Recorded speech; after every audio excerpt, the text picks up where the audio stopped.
Blog Talk Radio. Welcome to the Nonprofit Coach with Ted Hart, the most listened to internet radio show in the nonprofit sector, dedicated to helping your charity succeed. It's no secret that combining online and offline techniques is the key to modern-day fundraising success, and practical advice is what you need. The Nonprofit Coach with Ted Hart is the perfect landing point to learn from experts around the world who provide advice you can use. Ted Hart is without a doubt one of the foremost nonprofit thought leaders. Also a successful author, his books range from successful online fundraising to the use of social media and how to make your nonprofit green. Guests on the Nonprofit Coach are leaders in their field who share tips and trade secrets for nonprofit management and fundraising success. Ted lectures around the world, but now he's here for you. From the latest in charity news, technology, fundraising, and social networking, Ted and his guests help you and your organization move to greater levels of efficiency and fundraising success. This is a live call-in show. Add your voice by calling 347-324-3080. After the show, you can find all our podcasts at tedhart.com. Click on Radio. Don't forget to dial 347-324-3080. Now, welcome the host of the Nonprofit Coach, Ted Hart. And welcome to this latest edition of the Nonprofit Coach. Thank you so much for joining us today, May 20th, 2014, and I'm coming to you live from the global headquarters of CAF America, international organization dedicated to helping nonprofits around the world connect with donors, corporations, foundations, and individuals in the United States and throughout North America. Today we've got a really big show for you. We've got lots of news in Page 1 News. As the announcer said, you can call in when we get to our Page 2 expert, who is today Terrie Temkin, by calling 347-324-3080. Just press number 1. That will highlight your hand on my switchboard, and that will let me know that you'd like to ask a question. You can also join us over in the chat room, and if you're super shy, you can email me your questions today at tedhart@tedhart.com. As always, here on the Nonprofit Coach, we start with Page 1 News.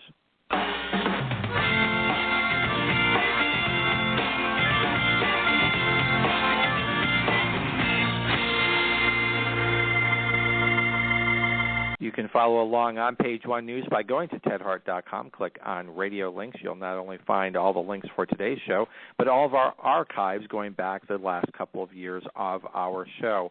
First up here in the Radio Links, you will find a really terrific downloadable ebook coming to us from Mobile Cause, and this is how to implement an effective recurring gift strategy in 2014. You can find that link in the Radio Links and download that terrific book. And this is a free resource that they claim will help you double your donations.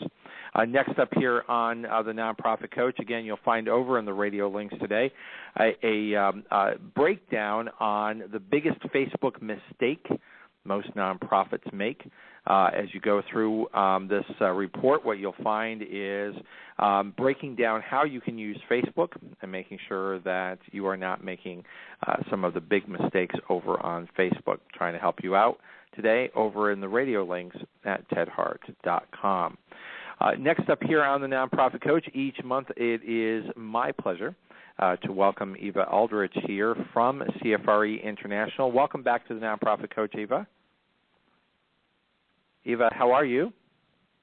I am doing well, Ted. How are you? Good, terrific. Great to have you back here on the Nonprofit Coach. As we do each month, we have a CFRE Minute. We have a link to CFRE.org in the Radio Links today. Tell us what's new.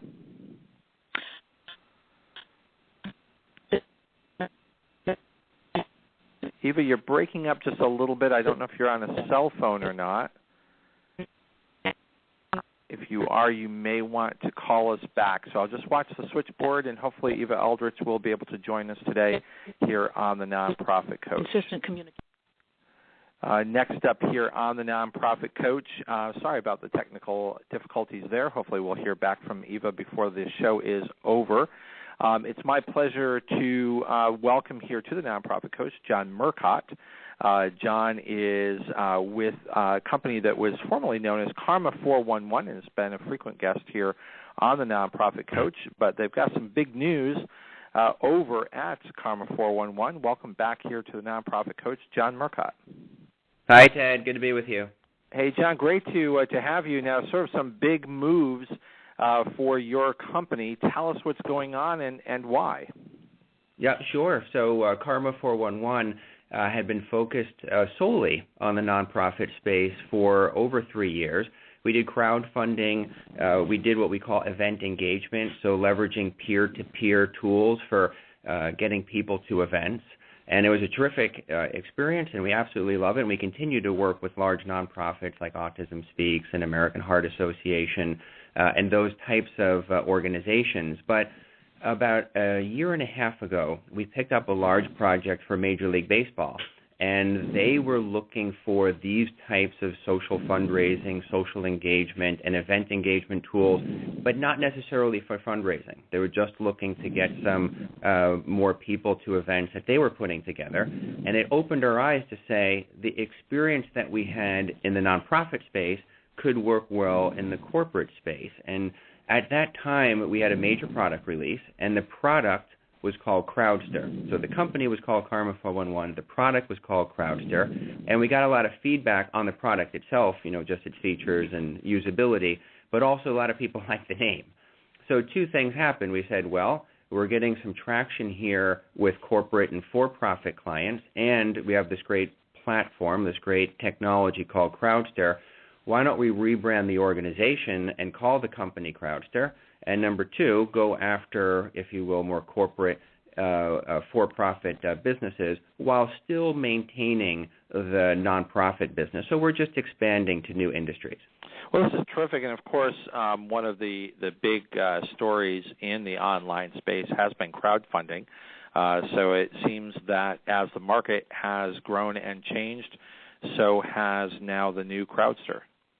Yeah, you're absolutely right. And, leveraging the power of the crowd, you're right, is valuable in a lot of different industries and for a lot of different things. So fundraising is definitely one of them, and that's still a core driver. But also there's a lot of money that organizations spend on events, and, that includes nonprofits. So the best way to make sure that an organization gets a return on that investment is to make sure they can get a lot of people to the event itself. So that event engagement component of our platform is critical. You're leveraging peer-to-peer. You're basically, as we say, you're turning your attendees into promoters. And if you're spending a large amount of money for this big conference or whatever this event is, it's a worthwhile investment. Exactly. And we do have a link over in the radio links today to crowdster.com. And when you go to the website, it's going to be very clear that Crowdster is sort of beyond the Donate Now button on steroids because there's so much that ties into this notion of helping the crowd connect. Right. And just one of those quick things, Ted, is how even when you're leveraging this peer-to-peer network, how do you provide incentives and how do you do gamification? So we've done some very exciting projects for companies like DirecTV, which is a very playful kind of organization. They love gamification as a concept. So if you can combine those two things, number one, turn those attendees into promoters through a peer-to-peer platform, but also incentivize them. So kind of incorporate gamification in the process. That's a very powerful combination. It sure is. You can find all the information over at crowdster.com. You can find that link in the radio links today. John Murcott, thank you so much for joining us, and I hope you'll come back often and help us keep our audience apprised of what's happening in the crowdfunding space. Great. Thanks, Ted. Have a good show. You bet. And back with us, Ava Aldrich is here. Ava, sorry for the technical difficulties, but we're really looking forward to the updates from CFRE International. Well, it's good to be here. And again, so sorry if the glitch was on our side. But anyway, I am very happy to be able to let everyone who's listening know that we are going to have a new staff member here at CFRE. Oh, terrific. We have added a position for marketing and membership director. And I think that what people are going to see with that, our certificates will be able to have a much more consistent and more regular communication with us.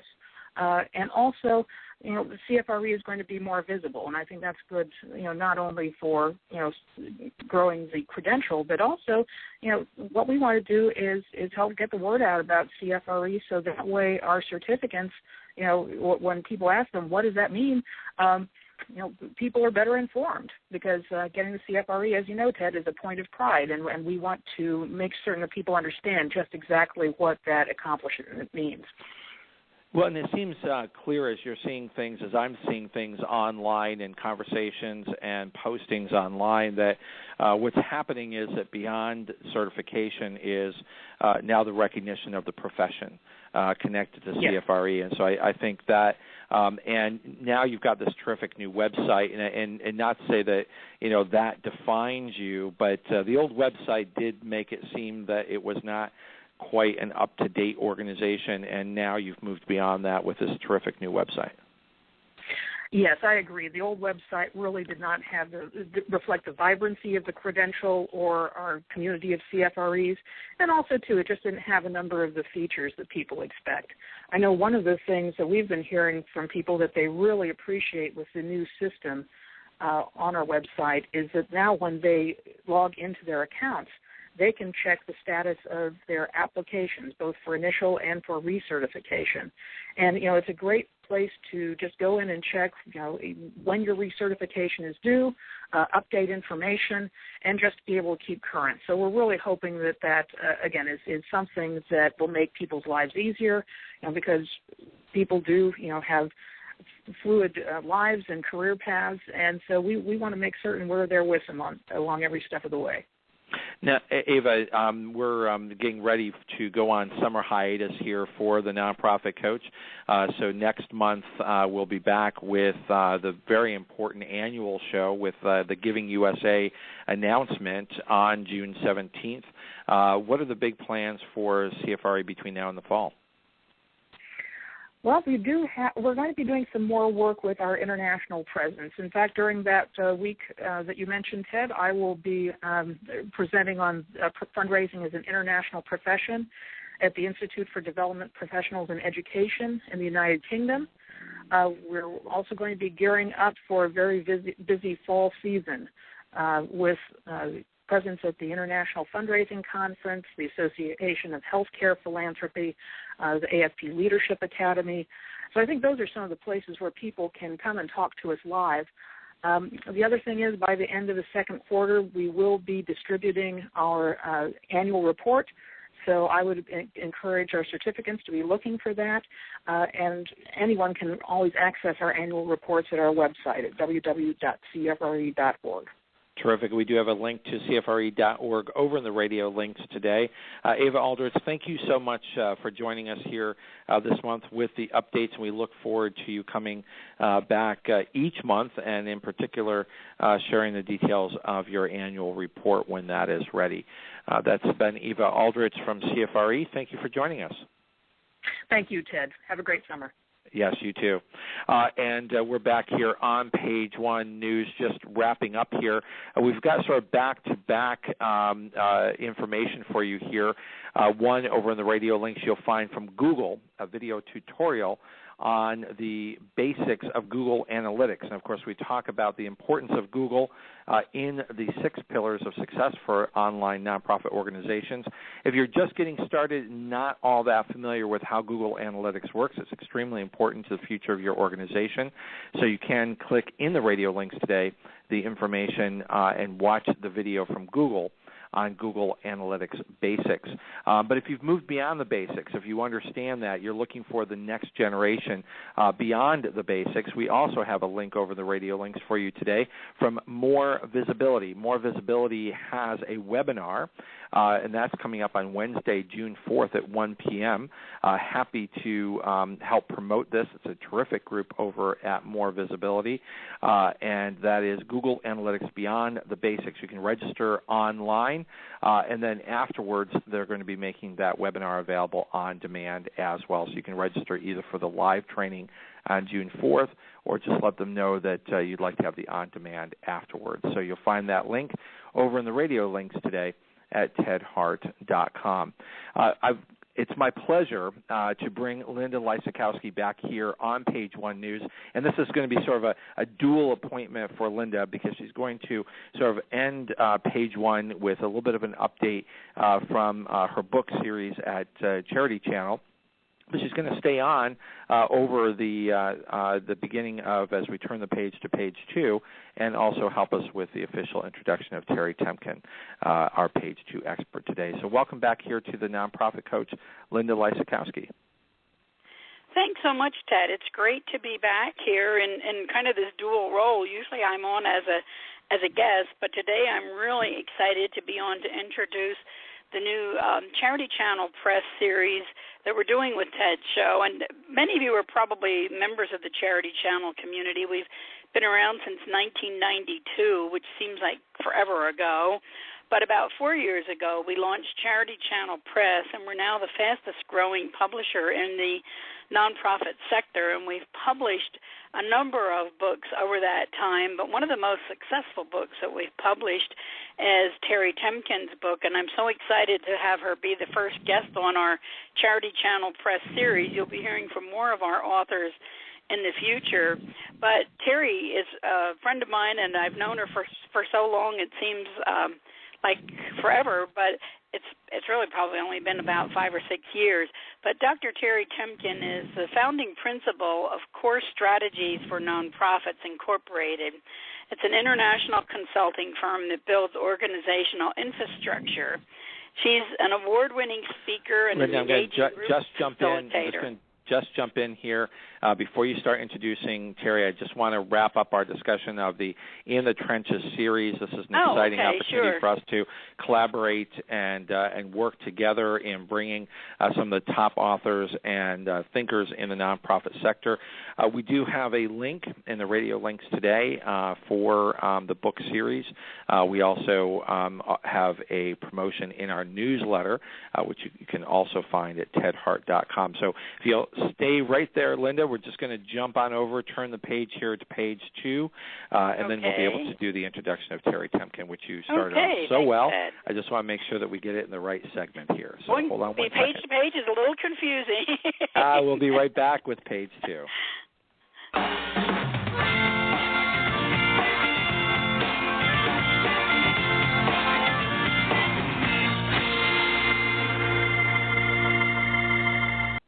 Over here on Page 2, we do have our Page 2 expert today is Terrie Temkin, and it's my honor to welcome back here Linda Lysakowski, who is with us to do the formal introduction of Dr. Terrie Temkin.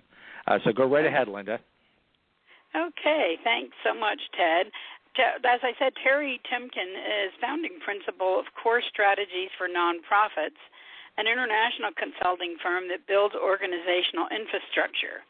She's an award-winning speaker and an engaging group facilitator who brings, then this is real hard to believe, but she brings close to 40 years of nonprofit management. And if you know Terrie and her energy and her enthusiasm, it's hard to believe she's been around this field for 40 years, but she has.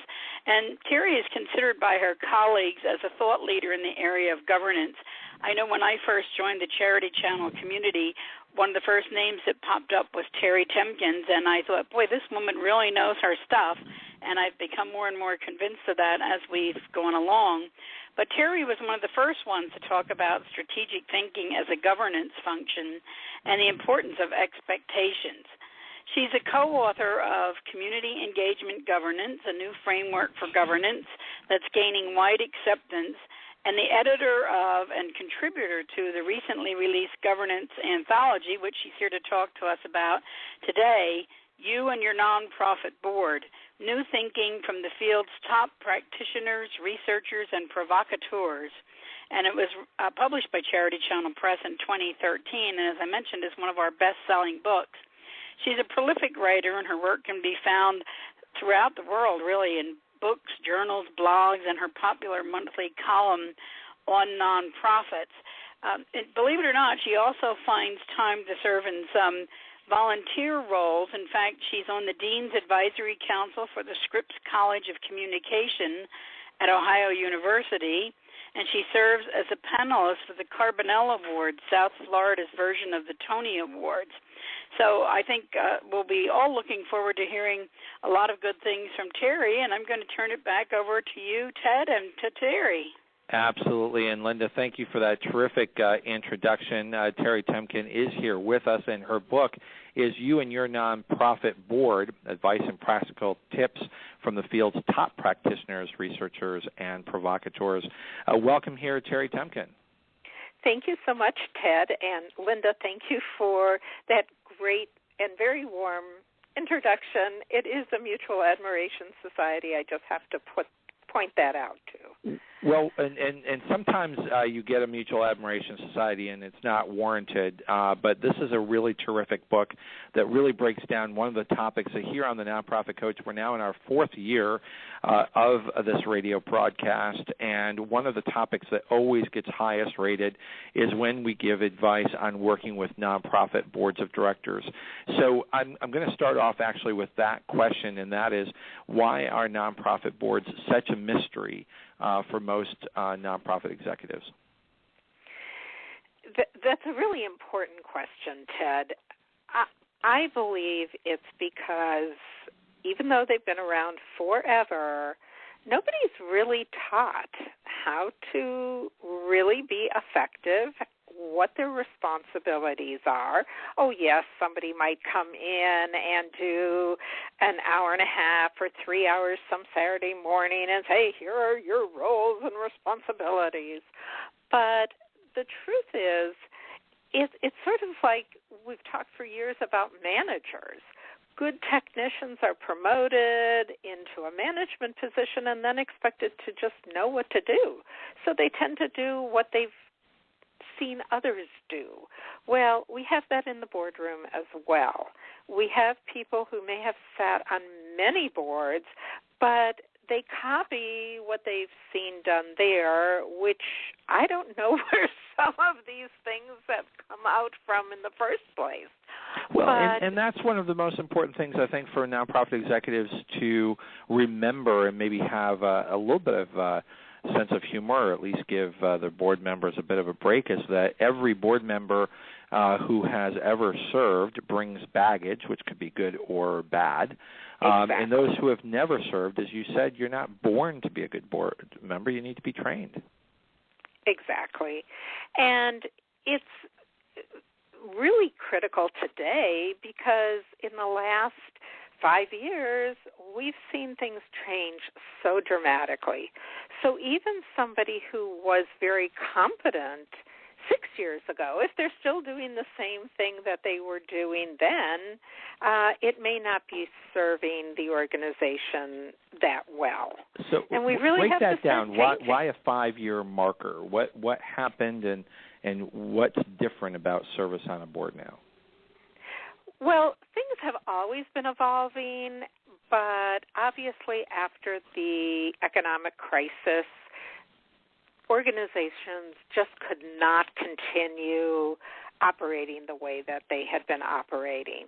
It wasn't just money that was lacking, although that, I think, brought everything to the fore.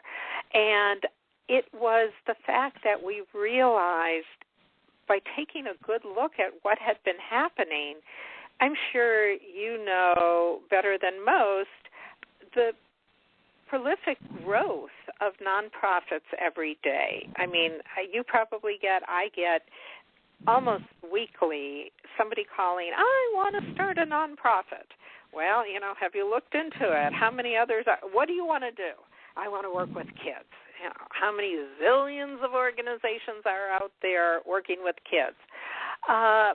So what you have to do is distinguish yourself. And two, many of the problems that nonprofits formed to solve, we've realized are just very pernicious. They aren't going away. They're very difficult to treat.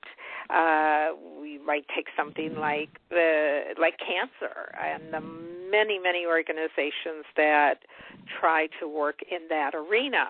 It's not going away soon. Homelessness is another, food insufficiency. I mean, we could go right down the list.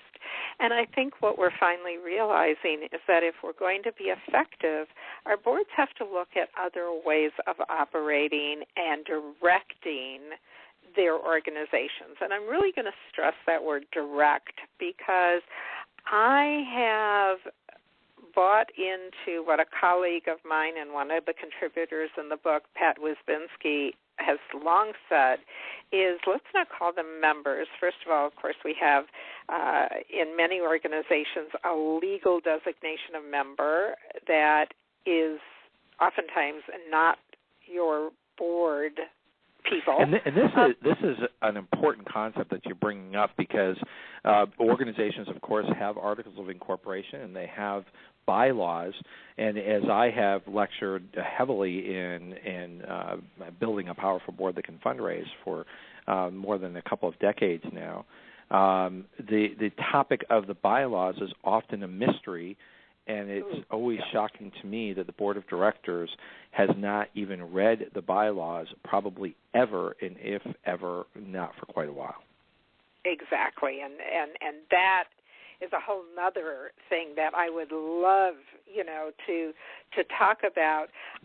But I just want to, if I can, finish this one thought. Yes. That if we begin to call these people who serve in this important job directors, board directors, it's also not only a designation that separates them from those organizations that have these members that are enumerated in the bylaws, but it reminds them each time they are named that they are there to direct. They are not just a member who comes in and sits in the meeting and then walks out again.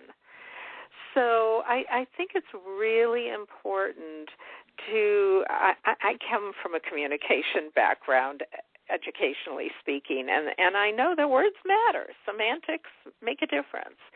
So it's something that I have tried hard to look at, and I would just finish the last portion of the conversation by saying that we're realizing that our directors have to direct. They have to give real solid thinking about directions to go, and that's not always been the case. It has been okay to allow, years ago, it might have been okay, let's put it that way, it might have been okay to let the executive director / CEO carry the ball. It's no longer the case.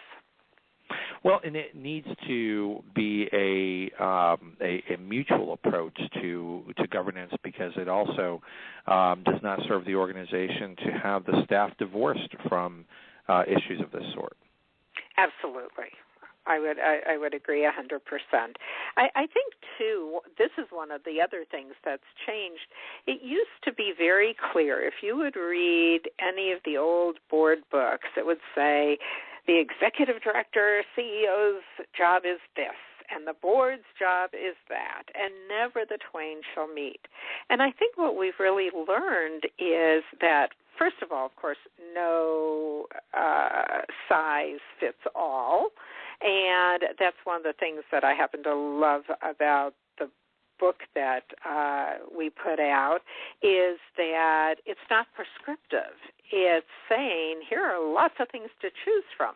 And what we've really learned is that sometimes you'll have somebody on the board that's really, really skilled at a task or a job that traditionally the executive director CEO would handle, and the ED-CEO doesn't have those skills.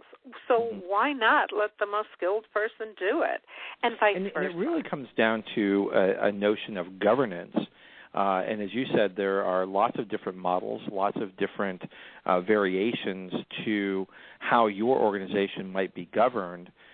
But it is not just simply a notion of some people in the community showing up and having dinner and the staff sort of giving them reports and then they go home. Yes, we heard it. Right. But what is the dialogue and the discussion? What decisions are being made? What is the oversight of the staff function? And how engaged is the board in the operations of the organization while not stepping on the toes of management and micromanaging? And that's right. a constant, I think, negotiation between perhaps the chief executive and the board chair, but certainly the board and the staff. And over time, that mix will change by very definition as the organization changes. Exactly. So where do you start with a book of this sort? I found it very interesting that you and your board puts the you first and puts the you as center. So who is the you? Well, in this case, we're really talking, I can't even say that. I was going to say the you is you as a board director, but the truth is we have a lot of articles in here that are very applicable for the executive director. So sometimes that you is going to be the executive director, CEO. It's really looking at it and saying there's something here in this book for everybody. It's going to, in some cases, be a consultant because when you read some of the articles, for instance, Mary Hyland has a couple about board development that takes in, for years we've been looking at board development as just we understand what this means. And she actually did research. Do we really understand what it means? How are we looking at this? What does it mean? Can we quantify it? Can we operationalize it? And so for someone like a consultant, the you in that case might be the consultant who says, I know perhaps a better way to approach things because I've read these articles. So it's really pretty broad.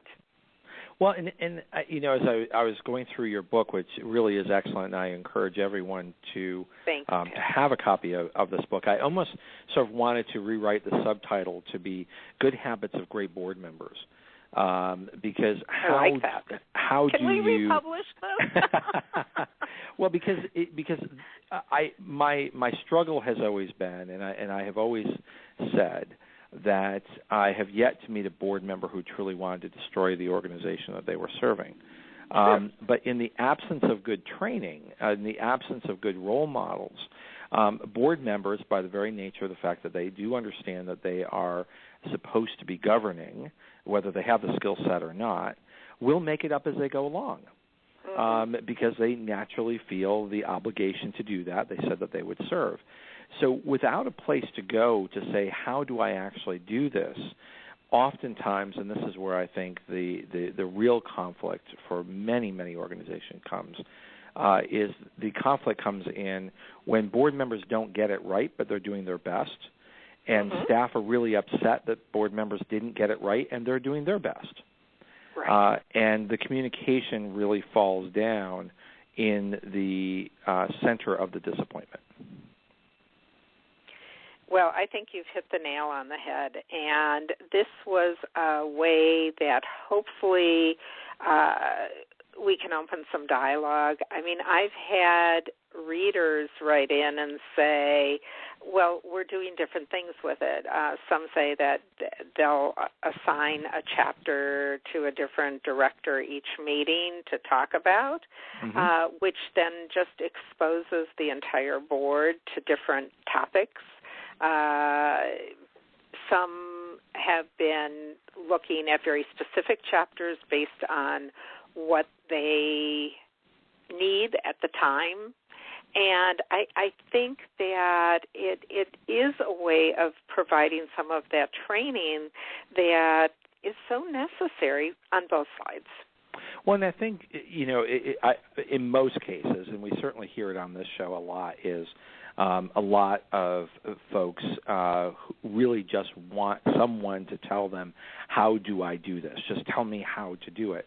And I think that's why this is such an age-old question, because if it were that simple to just say, do it this way, it would have been solved a long time ago, because everyone would be doing it the same way. And, of course, there's lots of books out there that purport to say that there is a way to do this and you should just go do it this way. But your book doesn't pretend to be a prescription pad. It presents itself as a recipe book. And I think that really serves the industry really well, because every board is made up of individuals, and while every board has similar duties, how they go about that with their particular mix of staff, of budget, of needs, in crisis, out of crisis, planning for the future, wondering about if we have a tomorrow, all of those things factor into how do you govern. Exactly. Now, I find it very interesting. Yeah, go ahead. Oh, no, I was just going to say, and this is exactly why we wanted to say, no rules, just right, if I can borrow from Outback Steakhouse, that here are some things. It's just like I have a personal bias about the concept of best practice. I don't know that there's such a thing as best practice. I think there are some proven practices. Mm-hmm. There are some promising practices that we can borrow from, experiment with, but I don't think there's something as a best practice. And that was something that I felt very strongly about when I was first approached to compile this book and conceive of the concept. And it was important for me to say, we can't come out and say, this is the way to do it, and we can't copy what's been done, because there are plenty of really wonderful books out there that are already available. Exactly. We're here on the Nonprofit Coach today with Terrie Temkin, who is the editor of You and Your Nonprofit Board, which is part of the In the Trenches series from Charity Channel Press. We're going to be right back after a very short break. And when we come back, Terrie, I wanted you to please explain to me, because I found it so curious and interesting, that the subtitle of this book includes bringing together provocateurs. It's not a word that we see very often, and I'm sure that you chose it very specifically, and I'd like to explore that when we come right back. Sure.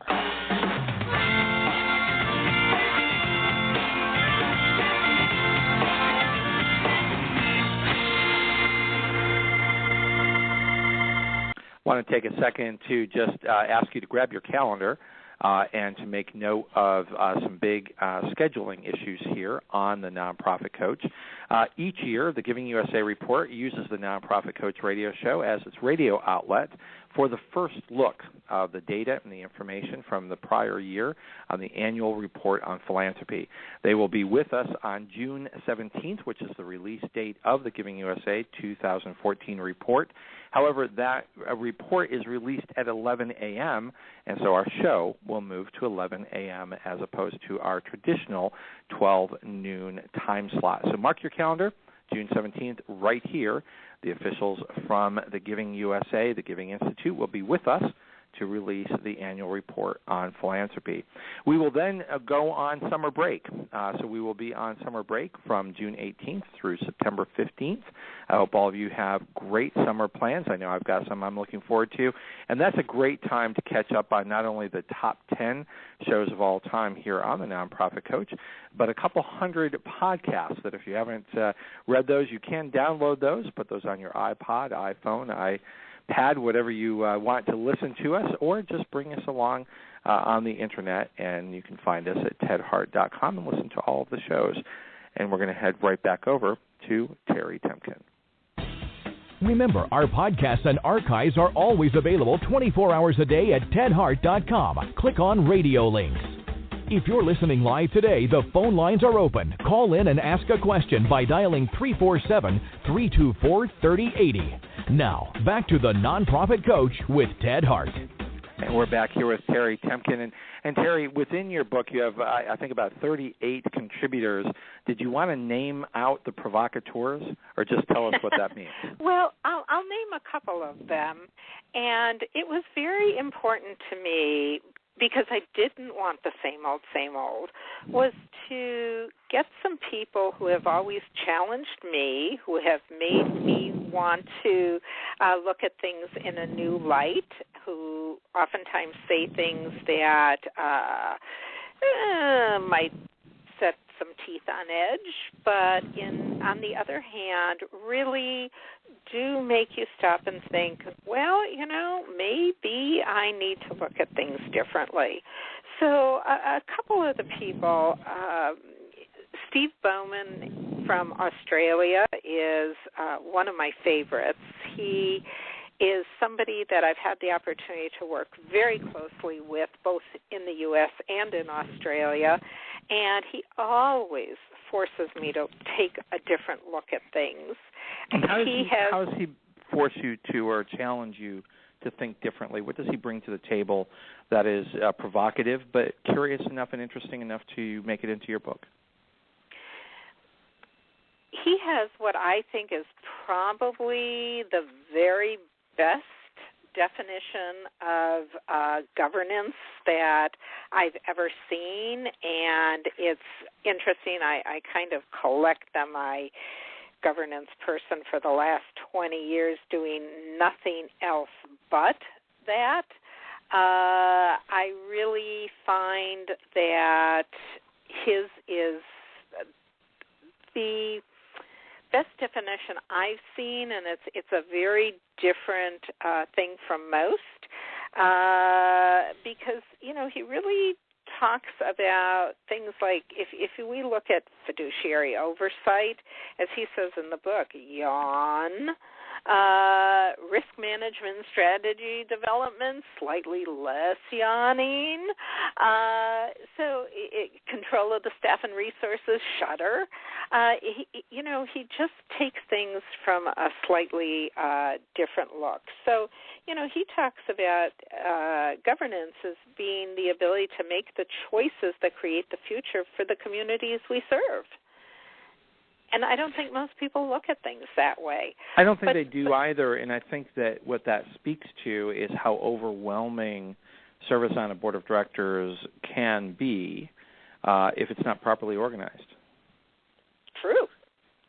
And that's part of it. But, to me, Ted, that's one of the most exciting things.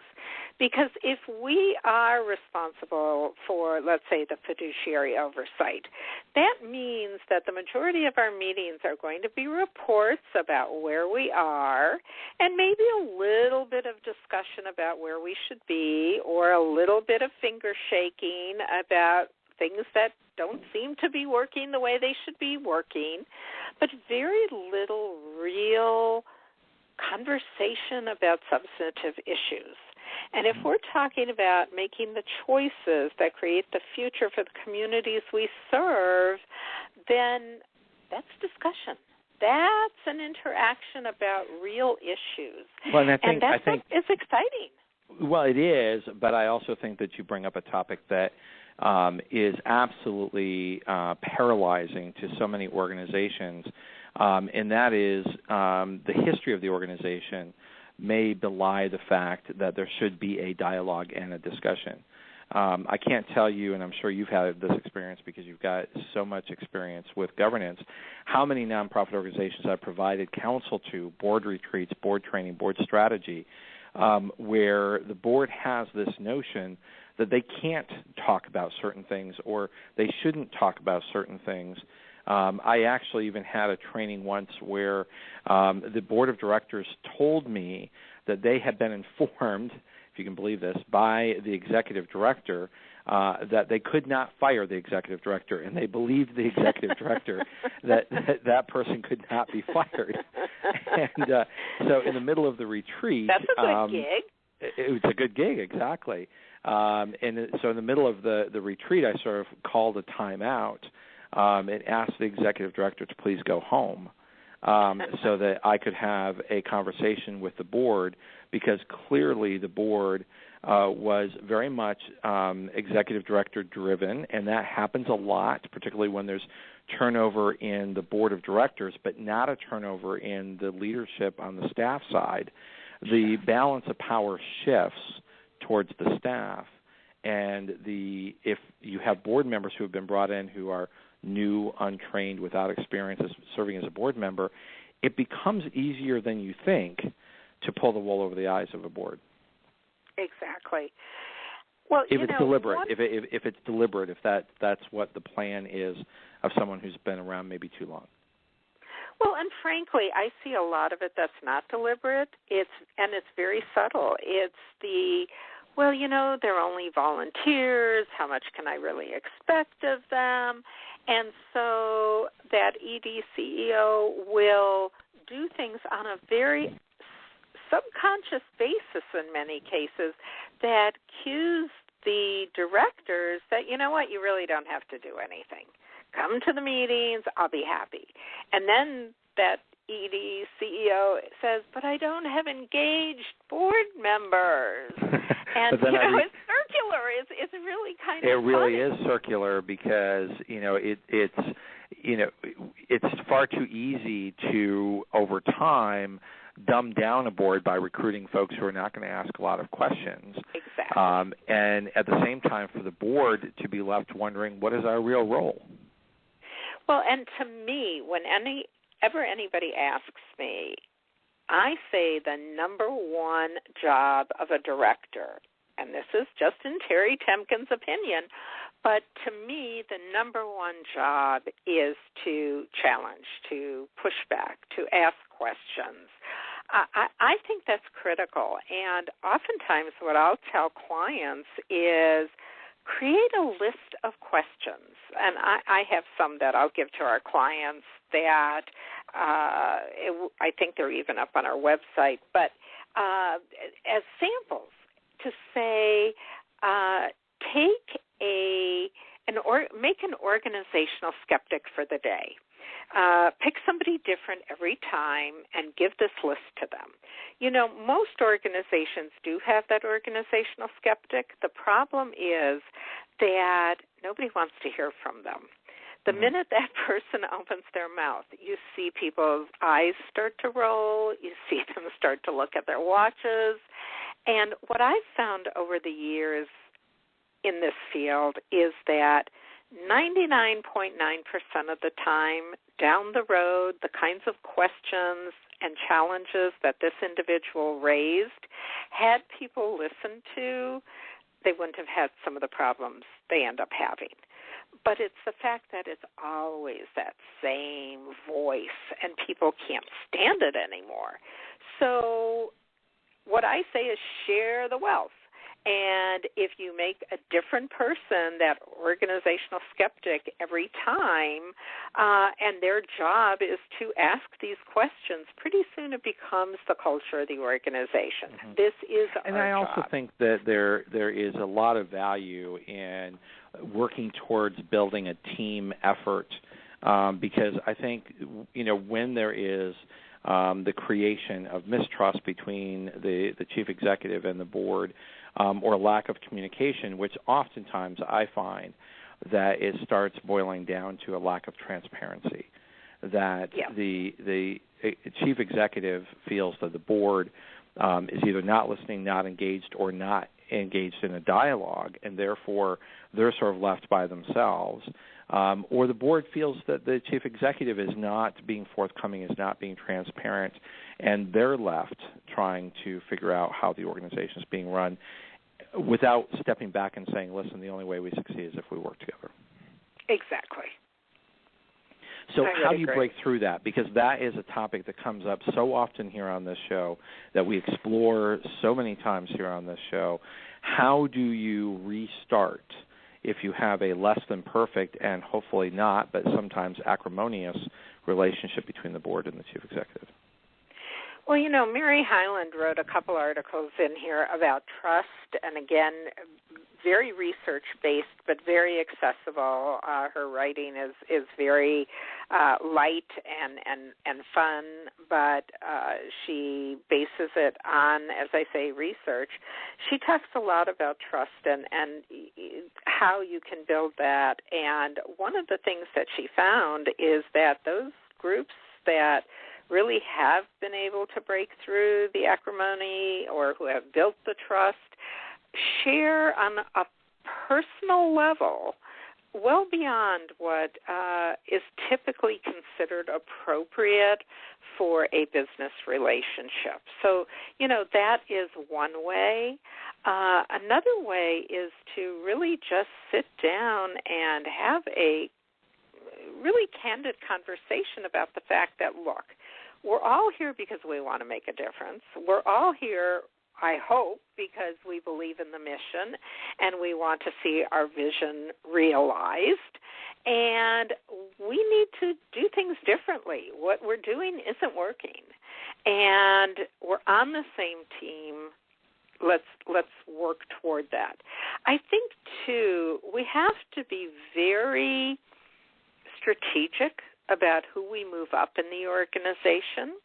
Unfortunately, all too often, and I see this happen all the time, I'm sure you do too, Ted, I'm sure half your listening audience does, is that you have somebody very smart come into the organization, and within 6 months, they're slotted as the next board chair.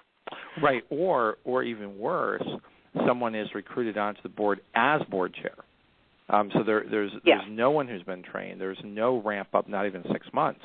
But no one's willing to step up. So we just go out and we find someone who knows nothing about the organization to just be board chair, as if they were simply interchangeable. Well, and I'll tell you, in my work in Australia, they're actually they're getting board chairs for hire in some cases, but we won't go there. We'll talk about here for now and just deal with the subject you're talking about. And I think that it's really important to realize that when somebody steps in like that, it's not only that they don't have the history of the organization, they don't necessarily understand the culture of the organization, they don't necessarily have the ins and the outs and really understand what they can do and shouldn't do and so on and so forth.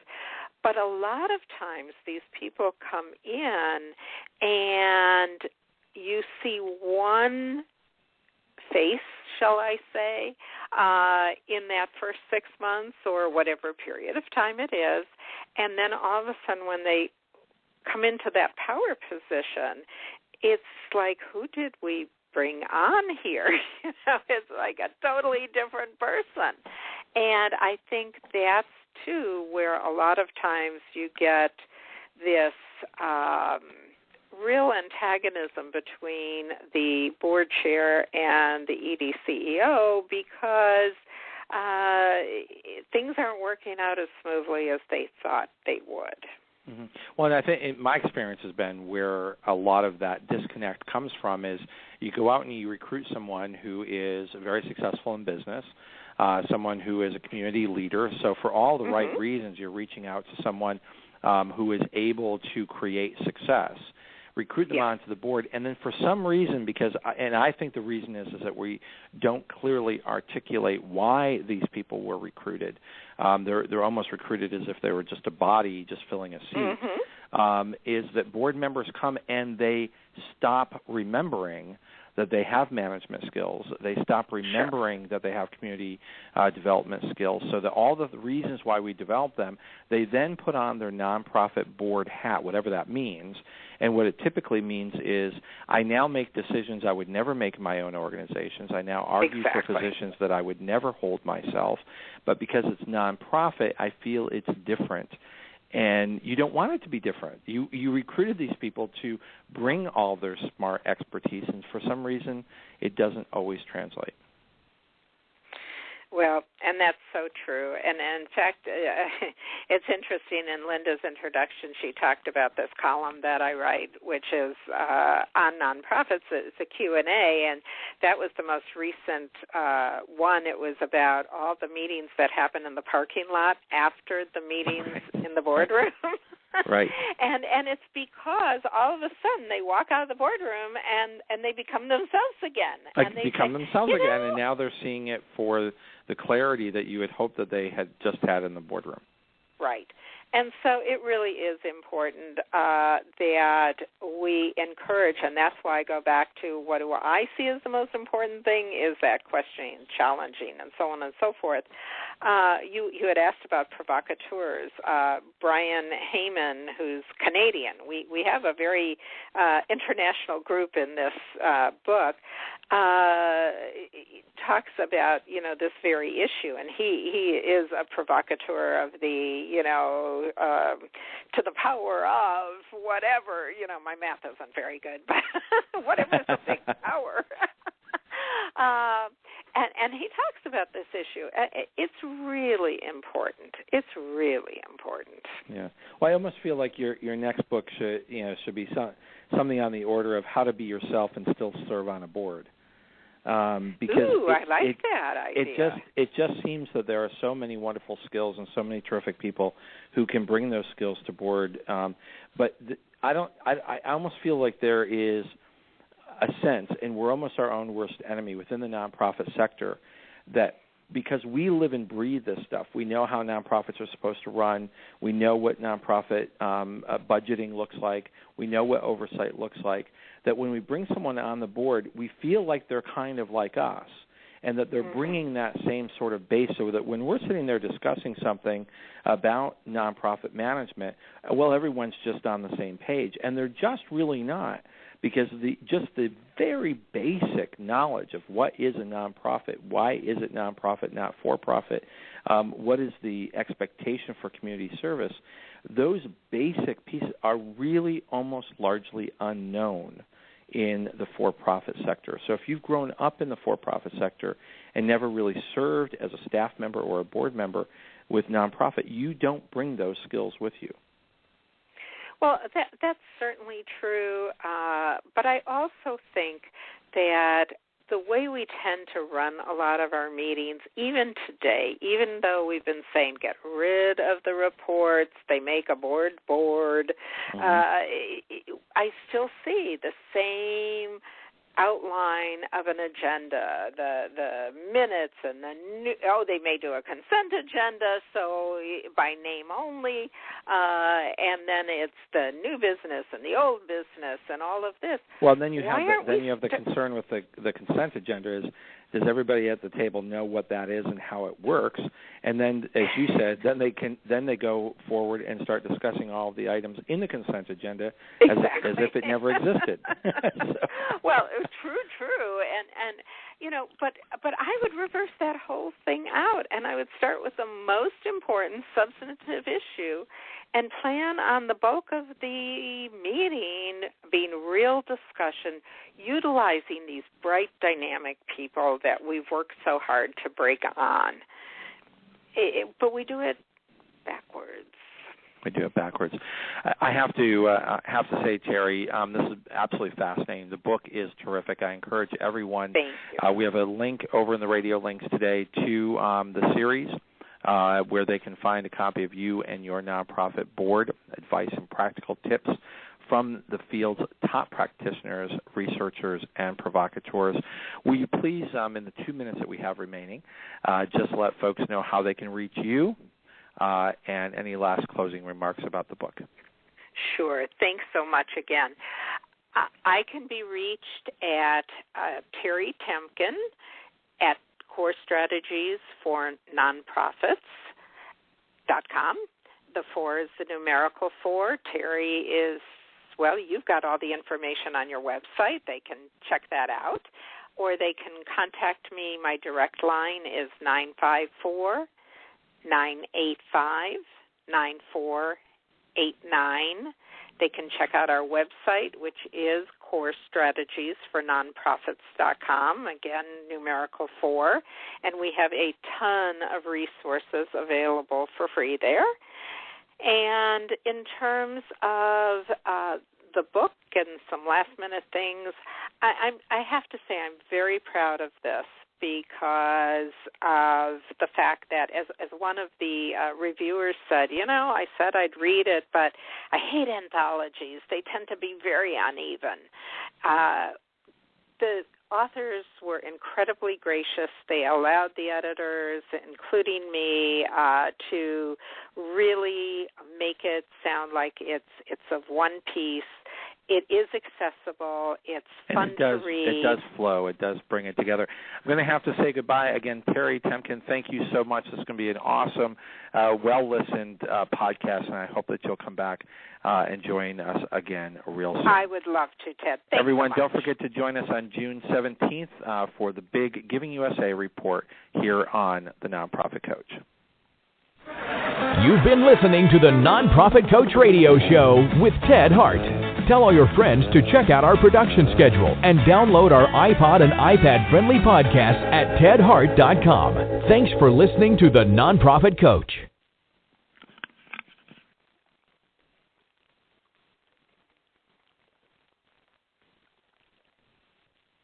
Have you Googled yourself lately? Are there negative posts from an ex-employee or from a former client? Maybe an outdated news article? Search engines don't always get it right. For right or wrong, it's your reputation on the line. That's where Reputation Defender by Norton comes in. Take control with Reputation Defender. Their cutting-edge approaches help you to wipe away unwanted information in your search results. They also promote the good stuff. You can start by getting your free reputation report card at reputationdefender.com or call 800-811-4975 to speak to an expert. Top reasons your career wants you to move to Ohio. So many amazing growth opportunities, high-paying jobs in technology, advanced manufacturing, engineering, life sciences, and more. You'll soar to new heights, just like the Wright brothers, John Glenn, even Neil Armstrong. Their careers all took off in Ohio, and yours can too. A job that can take you further, and a place you can't wait to come home to. Have it all in the heart of it all. Launch your search at callohiohome.com.